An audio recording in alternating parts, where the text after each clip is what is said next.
Gak jelas ini negara kita ini, ya. Lah gimana? Apakah ada bupati tahu bahwa dia bukan pemimpinnya di situ? Dia bukan orang yang paling berkuasa. Ada nggak bupati yang tahu bahwa dia bukan yang paling berkuasa di kantornya? Ada nggak? Semua yakin dan merasa dia yang paling berkuasa di kantornya. Benar nggak? Salah. Presiden itu tahu nggak bahwa dia itu TKI nomor 1? Tenaga kerja Indonesia diupah oleh rakyatnya, tahu nggak dia? Jadi kalau sebetulnya RI 1 bener apa salah? Masuk akal nggak RI 1? Nah, tolong diurus ya, gitu-gitu ya. Iya. Jadi mari kita ngomong epistemologi dan settingnya dulu. Padamu negeri aku berjanji. Negeri loh ya. Kalau Mas, siapa yang mau menjawab pertanyaan Anda, apa Anda, apa Anda? Sekarang kalau PNS itu namanya apa? Pegawai. Mas, mikrofonnya yang jauh ini biar mahasiswa aja. PNS itu kepanjangannya, ya, mikrofonnya saya kasih itu untuk dipakai. Ya, pegawai negeri sipil. Pegawai negeri sipil. Oke. Kenapa bukan pegawai negara? Kok pegawai negeri? Why? Negeri ini gimana nih urusannya ini? Kapan negara, kapan negeri? Kenapa lagu tadi padamu negeri bukan padamu negara? Padamu negara. Kenapa kok negeri? Menurut Anda kenapa kok pegawai negeri sipil bukan pegawai negara sipil? Why? Ini ada hubungannya nggak nanti sama filsafat hukum dan konstitusi?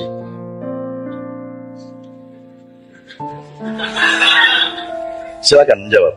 Sebelumnya saya belum pernah mendengar perbedaannya Pak, tapi kalau saya berpikir kalau negara itu lebih pada unsur politiknya Pak, kesatuan politik, kenapa itu disebut negara. Tapi kalau negeri itu bisa lebih cakupannya lebih luas. Oke. Negeri bisa termasuk orangnya, yes, alamnya dan lain sebagainya.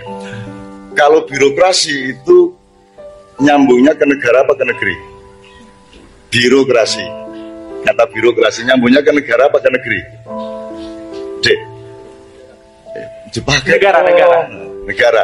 Kenapa namanya pegawai negeri? Katanya negara, birokrasi nyambungnya ke negara. Kenapa disebut pegawai negeri kok nggak pegawai negara? Ayo deh. Pak Dekan tolong gini-gini nih. Sekali-sekali ada sarasian kecil di kampusnya karena gini prakteknya. Kalau pegawai negara jelas undang-undangnya, konstitusi. Tapi kalau negeri itu bahasa budaya, bahasa yang lebih luas. Nah, kenapa disebut pegawai negara Republik Indonesia? Karena pegawai itu taat kepada siapa? Harus patuh kepada siapa, Mas? Pegawai itu harus taat kepada siapa? Kepada negara. Kepada negara, kepada undang-undang negara. Makanya kenapa kok tidak disebut pegawai negara?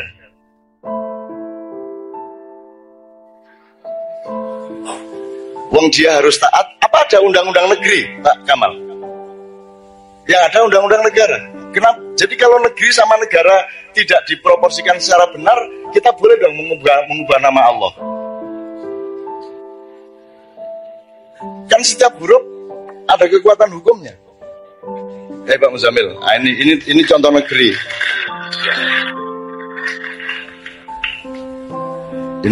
Ini contoh orang dari negeri Madura. Ya. Dia punya kedutaan besar di Arab Saudi. Jadi di sana ada kedutaan besar Republik Indonesia, ada kedutaan besar Republik Madura. Ya, itu di Mekah ada itu. Anda kalau ke sana nggak usah ke KBRI, KBRM saja. Ya. Mudah, dapat apa-apa mudah. KTP bisa dipalsukan, belum gampang. Oke, tak terusin supaya nggak panjang-panjang. Jadi kalau gitu dibiarkan saja pegawai negeri apa sebaiknya dirubah menjadi pegawai negara menurut Anda? Tetap negeri. Kenapa? Saya baru paham terkait perbedaan negeri dan negara ketika negeri itu adalah ketika dia untuk mengabdikan dirinya kepada negeri itu, pada Indonesia. Negara itu adalah sebutan untuk keluar. Oke, saya belok dikit, tetap dalam konteks ini. Itu kalau ada orang kerja sebagai pegawai negeri di kantor kabupaten, dia taat kepada bupati apa tidak? Taat. Bener nggak pegawai taat sama bupati? Bener apa salah? Bener nggak karyawan atau pegawai itu taat kepada bupati? Taat kepada gubernur, taat kepada presiden? Taat kepada undang-undang, Pak. Ya? Taat kepada undang-undang. Taat kepada undang-undang. Kenapa bupati boleh mutasi siapa saja begitu udah jadi bupati? Kan posisinya bupati dan pegawai kan sama, yaitu pada posisi harus taat kepada undang-undang. Boleh nggak bupati mencat PNS? Yep. Boleh. Nggak boleh, Pak, kalau bupati. Oke. Maksud saya gini loh, pokoknya tolong ini diurus ya besok ya. Ini nggak jelas ini negara kita ini, ya. Lah gimana? Apakah ada bupati tahu bahwa dia bukan pemimpinnya di situ? Dia bukan orang yang paling berkuasa. Ada nggak bupati yang tahu bahwa dia bukan yang paling berkuasa di kantornya? Ada nggak? Semua yakin dan merasa dia yang paling berkuasa di kantornya. Benar nggak? Salah. Presiden itu tahu nggak bahwa dia itu TKI nomor 1? Tenaga kerja Indonesia diupah oleh rakyatnya, tahu nggak dia? Jadi kalau sebetulnya RI 1 bener apa salah? Masuk akal nggak RI 1? Nah, tolong diurus ya, gitu-gitu ya. Gitu ya. Ini cuma contoh aja kok, cuma contoh aja. Jadi nggak harus diselesaikan malam hari ini. Kalau saya, kata negeri itu menjadi alat mengkamuflase di mana pegawai akhirnya tidak taatnya itu kepada undang-undang tapi taat kepada atasan. Bener nggak taat sama atasan? Salah. Anda pelajari birokrasi di Jerman, di Inggris, dimanapun tidak ada yang namanya taat sama atasan. Nggak ada. Taat itu kepada undang-undang. Jadi kalau Anda cari paspor, yang nanda tangani tidak harus kepala imigrasi. Kalau Anda bikin KTP, yang nanda tangani tidak harus camat, tidak harus bupati. Tukang sapu di kantor kecamatan boleh menandatangani. Yang penting ada tanda bahwa sudah ada yang mengesahkan di antara para pegawai yang statusnya sama dengan camat, yaitu taat kepada undang-undang. Itu loh Mas. Masuk akal enggak? Jadi kalau Anda nanti dicegat polisi, mana KTP-nya, bilang, loh saya yang tanya mana KTP saya, ngono. Polisi, pemerintah itu kita bayar untuk nyatet siapa kita. Kita kasih biaya untuk beli kertas, beli printer segala macam untuk nyatet siapa saya. Jadi kalau Anda dicegat di jalan, mana KTP-nya? Saya bilang, sopo aku ayo. Dia harus tahu rakyatnya. Dia harus tahu rakyatnya siapa. Maka harus punya database. Punyakah birokrasi Republik Indonesia database yang benar mengenai rakyatnya? Punya apa enggak? Catatan tartil, detail mengenai rakyatnya. Punya enggak? Belum tentu. Kalau Anda beli SIM card disuruh ngisi, bisa enggak Anda ngisi nama gendul, alamat iki? Bisa jalan enggak SIM card? Jadi itu aturannya beneran apa pura-pura? Nah, tolong dibenahi Pak. 10 tahun lagi nggak boleh yang begini-begini, ya? Ya jelas ya. Kamu ketua DPR, ya toh? Oke. Ini contoh, selebihnya banyak sekali hal-hal yang. Jadi misalnya pemahaman mengenai KTP, paspor, itu bukan rakyat yang butuh KTP. Pemerintah yang butuh ngerti siapa rakyatnya, dia punya identifikasi, terus dia yang harus nyatet. Malah kita yang disuruh melamar untuk bikin KTP. Lah gunanya awakmu tak upah iku gawe apa kon gawe nyateti aku hari ini. Masa ana boro ndek omah bose teko, mana KTP-nya? Lho, kan iku boro kowe malah takon aku. Tapi jangan langsung dilakukan besok pagi, ditonyo temen kan. Wong polisinya yang ndak paham, wali kotanya ndak paham, presidennya juga ndak paham. Mau bagaimana? Wong pancen ndak paham semua, sehingga mereka semua insya Allah tidak ada yang masuk neraka. Soalnya begitu dimasukkan neraka, terus ada malaikat yang bilang, lu kok masuk neraka? Emang nggak ngerti kok dia. Jadi nggak masuk neraka. Jadi kalau Anda ingin masuk surga, bodohlah. Nggak ngerti apa-apa banget ya loh, wis. Lu kamu kok malam minggu berzina? Kenapa berzina nih? Lho kowe karo dadi bojomu. Lho, bocah asal ta? Lho, beres ta? Malah ndak masuk surga, ndak masuk neraka wong gak ero. Waduh, mboten kondo biyen-biyen sampean lho. Mun kadung ben malam Minggu kula niki wah wis. Ya. Oke, satu tahap lagi sebelum kita masuk. Saya minta satu nomor lagi. Sik. Oke, yang bikin judul ini siapa, Mas? Saya yang menciptakan judul ini. Soalnya aku seneng banget. Bersama-sama. Madura kan? Anda orang Madura bukan? Oh, Bengkulu kok bersama-sama. Ini kok orang Madura. Ini bersama-sama. Orang Madura itu pokoknya salah tingkah kalau sudah ada dua kata sama, Mas. Turunto jadi runto jadi turunto gitu. Aku takon di Madura saya naik kendaraan terus berhenti, ada ibu-ibu nyunggi makanan gitu. Terus aku takon, Bu, guluk-guluk di mana, Bu? Tidak tahu saya. Guluk-guluk tidak tahu saya. Begitu, Bu, ya, Bu, terima kasih. Terus begitu dia jalan 5 langkah, balik. Lu gulu. Nek lu gulu paham, nek gulu-gulu gak paham. Itu soal cengkok ya, soal nuansa, soal zok ya dalam bahasa Arab gitu. Oke ya. Oke. Jadi bikin bareng ya, ya. Oke. Saya tanya, kok pakai Nusantara, kok enggak pakai Indonesia? Enggak sengaja apa sengaja apa? Apa itu ideologi, apa itu rencana masa depan, atau apa ini? Kok kebudayaan Nusantara, kok nggak Indonesia, kamu nggak akan Indonesia, apa bagaimana? Atau sekedar istilah? Anda boleh menjawab meskipun tidak saya tanya, Anda langsung ngomongin. Jangan terlalu merenung di Indonesia. Selak pecah Golkar. Ini loh, pecah Golkar ini. Karena Anda terlalu banyak merenung itu apa? Why Nusantara? Why did you choose word Nusantara, not Indonesia? Kenapa kami pilih Nusantara? Karena menurut kami nilai-nilai yang ada di Indonesia itu telah lahir sebelum Indonesia itu ada. Jadi makanya kami pakai kata Nusantara. Gitu ya. Jadi nilai yang asli, real, historis itu Nusantara. Jadi Nusantara sebagai sebuah fakta sejarah gitu ya. Ya. Oke. Berarti Anda, kalau saya ganti Indonesia mau enggak? Kalau di sini saya ganti berkepribadian dalam kebudayaan Indonesia, boleh enggak? Sing cetok. Boleh enggak? Biar lebih pilih Nusantara, biar kita lebih paham nilai-nilainya dari dulu gitu loh. Ada bedanya enggak Nusantara sama Indonesia sehingga sengaja atau tidak sengaja Anda pilih Nusantara? Ada bedanya enggak?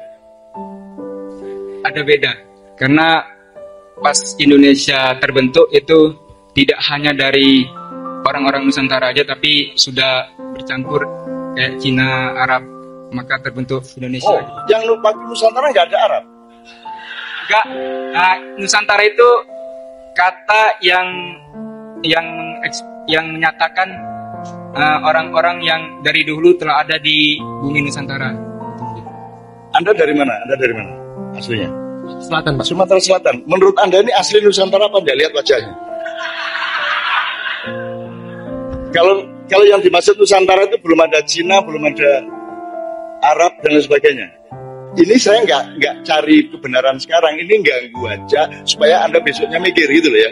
Nah, kalau Palembang itu mesti ada hubungannya sama Putri Campa loh, Raden Patah aja blasteran Jawa Cina kok. Lah kalau lihat wajahnya masuk gini Jawa. Ini mesti rada Cina-Cina dede. Cuman karena tidak keriting pasti bukan Arab. Makanya dia tidak masalah kalau kebudayaan Cina mengkooptasi kebudayaan Indonesia, yang dia marah itu yang Arab kan itu kan. Kira-kira ngono lho. Iya ya. Guyon deh, tapi serius ya toh. Oke, tapi pokoknya intinya ada bedanya ya Indonesia sama Nusantara. bedanya. Jadi Anda tidak memperbolehkan kalau ini diganti kebudayaan Indonesia. Tuh, Mas. Boleh nggak ini? Secara akademis, secara substansial, boleh nggak diganti kebudayaan Indonesia? Ayo yang tegas. Nggak boleh Mas. Sudah setuju sama Anda, Mas. Nek ngomong boleh, cegat jalan. Ya. Nah sekarang Anda sudah paham belum Nusantara itu? Sejak kapan? Kalau Indonesia itu gini, Mas. Misalnya nanti Anda namanya tadi siapa? Hari. Yang ngasih nama? Oke. Kalau yang ngasih nama Pak Lurah boleh enggak?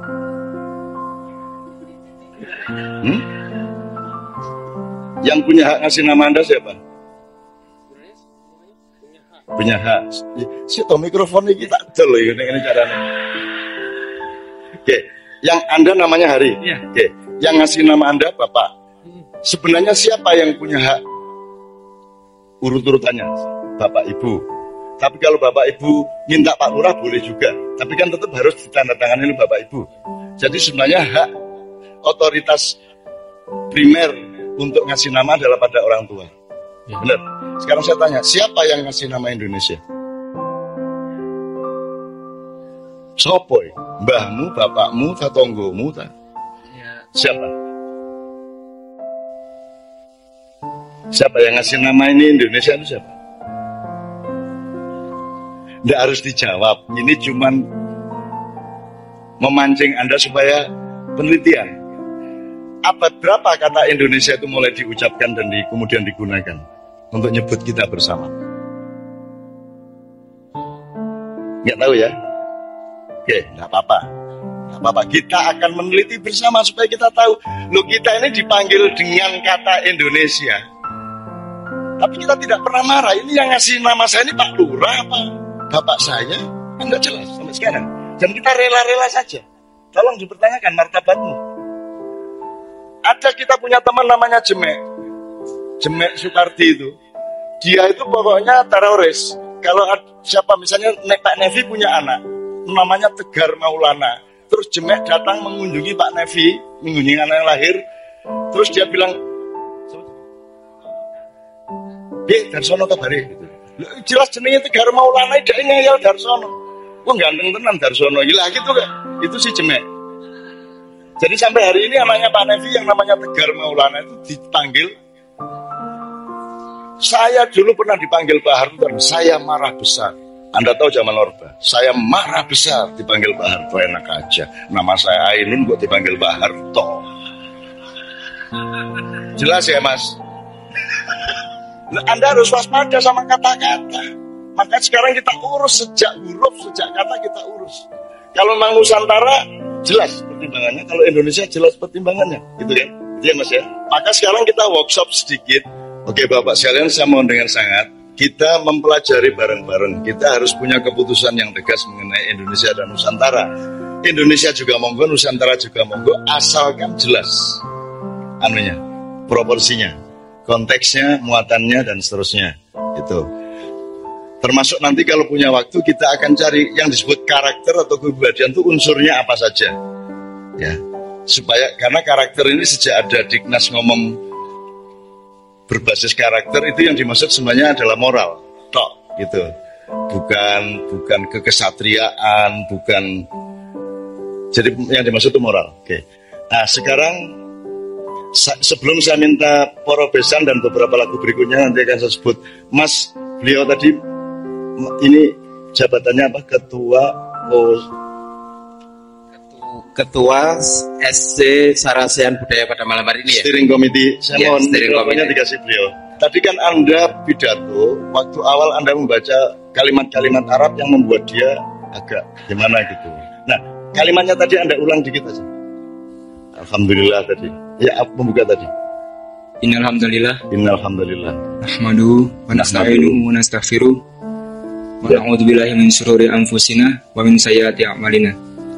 Terus may yahdihillahu fala mudhillalah wa may yudlilhu fala hadiyalah. Oke, saya ambil bagian wa may yahdihillahu fala mudhillalah wa may yudlil fala hadiyalah. Artinya dan barang siapa telah diberi petunjuk oleh Allah, salah. Tidak ada yang bisa menyesatkan. Tidak akan menyesatkannya. Dan barang siapa?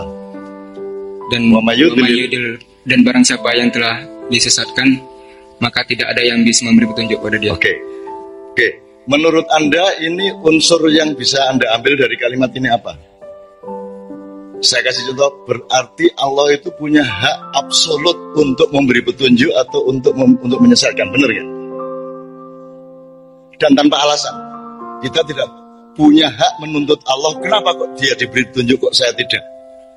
Kenapa kok dia disesatkan saya tidak? Tidak ada hak pada kita. Meskipun Allah sangat rasional dan dia setia kepada sebab akibat. Tidak ada orang tiba-tiba disesatkan tanpa sebab. Jadi kalau ada peristiwa hidayah dan peristiwa penyesatan, itu harus kita lihat dia sebab apa akibat. Dan itu. Kalau dia sebab, berarti tidak ada apa-apa sebelumnya. Dia memang mengawali segala sesuatunya. Tapi kalau dia akibat, orang disesatkan karena titik. Satu gitu ya Mas ya. Saya ingin menegaskan sama Anda dan kita bersama bahwa hidup kita ini lingkarannya di situ. Kita ini sedang disesatkan apa sedang dihidayai kan gitu. Jadi menurut Anda skala hidayah dan penyesatan dari Allah itu maha menyesatkan, jelas ya? Coba ucapkan deh. Allah maha memberi petunjuk. Satu coba ucapkan.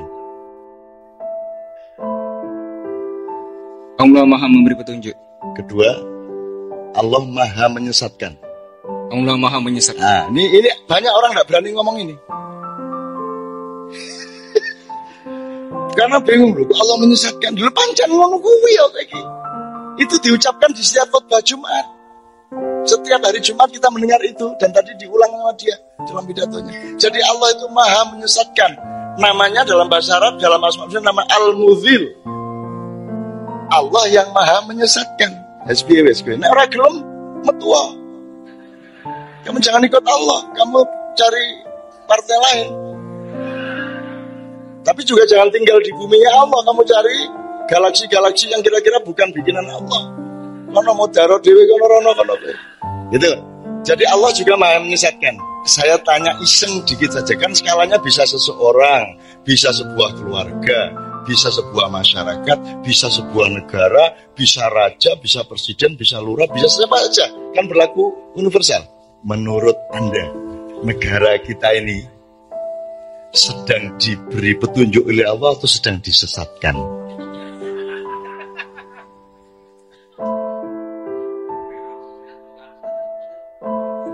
Sesatkan. Agak keras. Disesatkan. Disesatkan. Artinya presidennya itu presiden kesesatan. Demikian juga DPR-nya, parpolnya dan sebagainya. Atau ada potensi disesatkan, ada potensi dihidayai. Kan ada variabel-variabel. Ada plan A, plan B, plan C. Ada opsi 1, 2, 3. Tapi mainstreamnya atau primernya disesatkan menurut Anda gitu ya.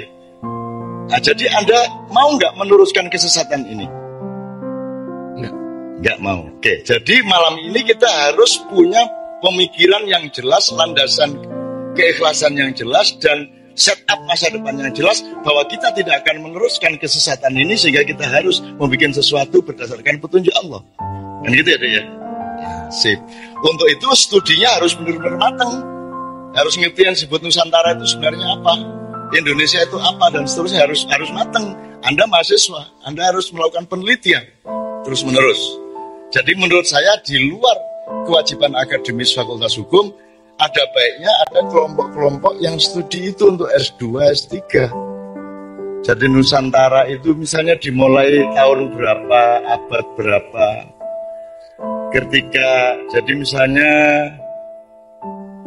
Islam datang ke sini itu menghancurkan Nusantara atau kerjasama sama Nusantara. Itu kan harus dihitung. Islam datang ke sini abad berapa, Mas? Mas, mikrofon. Abad ke-12-13. 12-13, oke. Bagaimana kalau ada situs kuburan Islam bernama Fatimah abad 7? Gimana? Ya, nah ini sepengetahuan saya yang sudah baca, emang ada beberapa teori tentang masuknya Islam. Ada yang awal, pertengahan, sama. Gini, bagaimana kalau suatu hari Anda menjumpai resources, manuskrip yang mengatakan bahwa Sayyidina Ali bin Abi Thalib itu begitu Abu Bakar jadi khalifah, dia minggir dari Arab dan tinggal di Pulau Jawa sampai ke Sumbawa selama 13 tahun. Piye nek wamane ana ngono njur kowe piye ayo. Makanya dongeng mengenai dan cerita mengenai Bagendo Ali Kasan Kusen itu sangat populer di Madura, di mana-mana, karena Ali dulu jangan-jangan tinggal di sini 13 tahun. Yang paling lama di Menturo, Jombang, tempat saya itu. Ya aku paling ngomong ini soalnya orang penelitian gitu. Kira-kira jangan kaget. Jadi Islam sudah datang ke sini bahkan sebelum Rasulullah meninggal dunia. Islam sudah datang ke sini dan seterusnya. Itu kita teliti, bukan saya bilang saya benar loh ya. Ini kita teliti bersama, kalau enggak kita salah sangka nanti. Menurut Anda Nusantara sama Indonesia lebih tinggi mana peradabannya?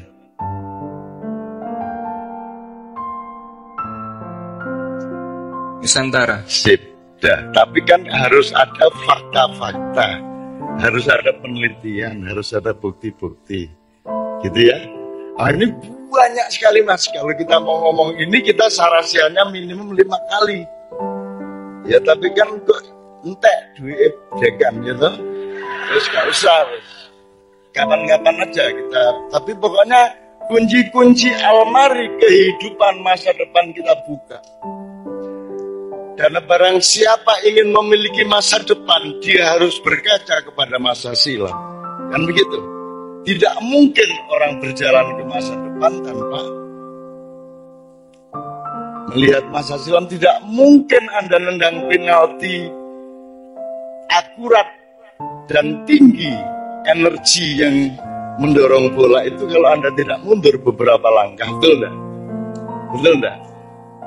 Jadi mundur, gak ono ini bal terus ono penalti Messi terus dia sih gak ono yang ini mundur baru gitu, mundur dulu ya toh. Nah Anda juga harus mundur. Saya ingatkan sebelum lagu, saya ingatkan salah satu yang saya ambil dari Nabi Khidir alaihissalam adalah ajaran mengenai siklus waktu. Jadi Nabi Khidir bocorin kapal itu masa kini, Nabi Khidirnya mencekik anak kecil itu masa depan, Nabi Khidir menegakkan pagar miring itu masa silam. Jadi urut-urutannya masa kini, masa depan, masa silam, masa kini, masa depan, masa silam. Kalau Anda mau cepat majunya, Anda harus berputar sesuai dengan siklus itu tadi. Makanya ibu-ibu, bapak-bapak kalau marah sama kamu dulu ketika kamu suka bolos, bapak bilang gini, kamu tuh bolos, bapakmu kerja keras, kamu disekolahkan mahal-mahal, bolos saja, gitu kan? Bolos kan peristiwa sekarang, lambang kekinian. Terus kalimat berikutnya, kamu mau jadi apa besok-besok, gitu kan? Masa depan. Terus kalimat berikutnya, bapak dulu, nah gitu ya, bener gak?